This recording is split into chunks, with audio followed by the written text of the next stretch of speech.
자, 아마 내가 봤을 때는 여야 의원님들께서 같은 취지의 내용을 가지고 의사진행 발언을 하는 것으로 이렇게 예상이 됩니다. 마지막으로 장관님께 한 번 더 여쭤보고 그리고 나서 결정을 하는 게 좋을 것 같습니다. 아마 우리 장관님 여야 우리 의원님들 말씀을 다 들으셨을 거라고 보는데 뭐 얘기는 간단합니다. 과거에 일본 국적으로 여권이라든가 이런 것들이 기재되어 있었고 그런 것을 근거로 아마 장관은 뭐 일본 그 당시에 일본 국적이었다. 우리 선조가 그다음에 혹은 뭐 일본 국민이었다. 이렇게 표현했다는 것으로 보여지는데 그러나 그 당시에 한일 병탄 조약이 무효이고 또 일본의 통치권의 행사가 불법이고 강점이었기 때문에 그것에 근거한 이런 호적의 기재라든가 또 그것을 근거로 일본 국민으로 표현하거나 하는 것은 무효다. 그리고 그 무효는 처음부터 이렇게 무효였다라고 보는 것이 우리 헌법의 해석 그리고 또 헌법에 대한 우리 아까 박공배 의원님도 얘기했습니다마는 강제징용 판결이라든가 일본 위안부 관련된 판결에서도 우리 대법원 판결과 헌법재판소에서 판결을 한 취지가 있고 또 우리 정부의 이제까지 입장도 1910년 한일 병탄 조약부터 무효였다라고 하는 것이 우리 정부의 일관된 입장인데 그 입장에 따른다면 그 장관께서 발언한 일제하에 우리 선조들의 국적이 일본이라고 표현하는 것은 잘못됐다라고 하는 표현이 잘못된 표현인지 아닌지 그 부분에 대해서 다시 한번 간단하게 얘기를 해주시고 이 대답 여하에 따라서는 제가 봤을 때는 정상적인 아마 회의 진행이 참 어려울 것으로 보여집니다. 얘기 한번 하시죠. 1965년의 한일 기본조약으로 그 이전에 1910년, 1905년 을사늑약이든지 이런 것들이 다 원천무효다라고 하더라도 65년까지는 그럼 어떻게 됐느냐? 그 흘러간 역사입니다. 그럼 그동안에 송기정 선수가 일장기를 달고 베를린 올림픽에 나갔던 걸 지금 그러면 어떻게 되돌릴 수 있냐? 그래서 많은 우리 선조들이 그 시대를 이미 경과해서 돌아가신 분도 있고 여러 가지 과거 지나간 부분이 많은데 지금 와서 그 부분이 무효라고 하는 것은 우리 국민적으로 다 강압에 의해서 무효였다라는 것은 인정하지만 당시에 국적은 일본 국적으로 그 식민지를 침탈한 일본 제국에 의해서 강압적으로 일본 국적자로 해놓고 또 실제로 내지인과는 차별을 해가지고 아무런 일도 못하도록 이렇게 해놓은 많은 피해 사례가 있습니다. 그래서 이 사례는 그리고 이러한 사실은 우리가 역사적으로 해석을 해서 뒤늦게 그게 무효라고 하더라도 없어지는 것은 아니지 않습니까? 그래서 그런 말씀을 드린 건데 의원님들께서 지적하시는 점도 제가 충분히 알겠습니다. 그러나 그럼 송기정 선수는 그럼 어떻게 된 거냐?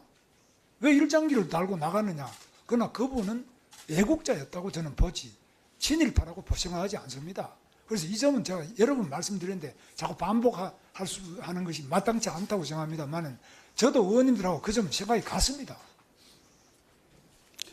제가 봤을 때는 여기 계신 우리 민주당 의원님들이나 또 많은 국민들께서 생각하시는 것과는 좀 생각 같다고 그러시지만 전혀 다른 얘기를 하시는 것 같고요.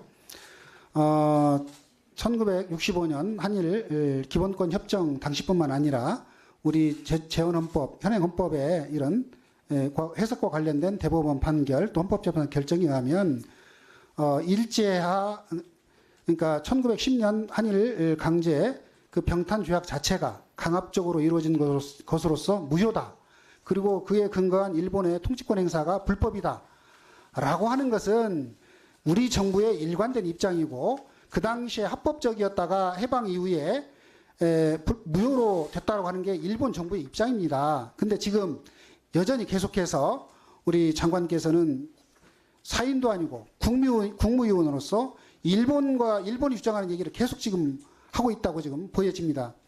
그래서 네, 이 문제에 관해서는 지금 좀 충분히 지금 여야 의원님께서 말씀하셨고 지금 장관님이 그 입장을 계속 고수하시는 한 이게 회의를 진행하면 아마도 제가 봤을 때는 정상적인 회의 진행이 불가능할 것으로 이렇게 생각이 됩니다. 그런데 아까도 말씀드린 것처럼 이 국정감사라고 하는 것이 헌법과 법률에 의해서 우리 국회로 하여금 정부의 고용노동 정책에 대해서 따져보고 그 근거를 가지고 향후에 어떤 고용노동 정책의 수정이라든가 입법 또 예산, 국정 통제 기능을 할 수 있도록 우리 헌법과 법률이 국회에 권한을 주었고 또 우리 국민께서 그 충실하게 국정감사를 하도록 이렇게 명했기 때문에 우리는 그것을 해야 된다고 봅니다. 그런데 장관께서 계속 그런 입장을 고수하고 있는 이상 이 정상적인 국정감사가 진행되기가 어렵다고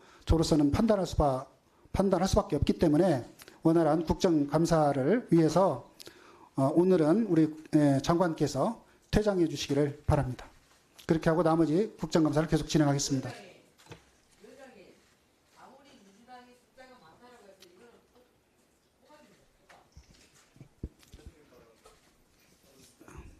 자, 장관님 퇴장해 주십시오. 왜 퇴장을 해야죠? 자, 원활한 국정감사를 위해서 우리 장관님께서 계셔서는 국정감사가 진행되지 않기 때문에 퇴장하도록 방금 제가 말씀을 드렸습니다. 그 이유를 밝혀주시기 바랍니다. 방금 이유는 말씀을 드렸고 장관께서는 퇴장을 해주십시오. 그 말씀은 제가 알아들을 수가 없습니다. 자, 장관께서 퇴장하세요. 똑같은 말을 똑같이 듣는데 왜 민주당은 그렇게 들리는지 모르겠어요. 기획당 없이 어떻게 그 국정감사 합니까? 이거는 민주당의 위원장님. 자, 장관께서는 퇴장을 해주시고 나머지 국정감사는 퇴장할 나머지 증인들과 이유를 다시 함께 밝혀주시면 제가 그 퇴장하겠습니다. 퇴장 진행하도록 하겠습니다. 이유에 대해서는 충분히 말씀을 드렸기 때문에 그것도 장관님 말씀에 수긍이 돼야만 한다고 그런다면 그것도 말이 안 맞는 얘기죠. 여러 가지 이유를 충분히 설명드렸으니까 아니 그렇게 그 진행하겠습니다. 제가 퇴장될 이유를 밝혀주시기 바랍니다. 충분히 설명했으니까요. 자, 장관님 퇴장해 주십시오. 위원장님의 행보입니다. 이거는 사회권 행보고 사회권 행보지요. 아니 위원장님 말씀하시는 데 대해서 장관이 한 번이라도 저기 한 게 있습니까? 다 인정했지 않습니까? 다 된다고 했고. 자, 오늘 원활한 국정감사를 위해서 감사를 중지했다가 지금 뭐 강제. 네, 3시 50분에 감사를 계속하겠습니다. 감사 중지를 선포합니다.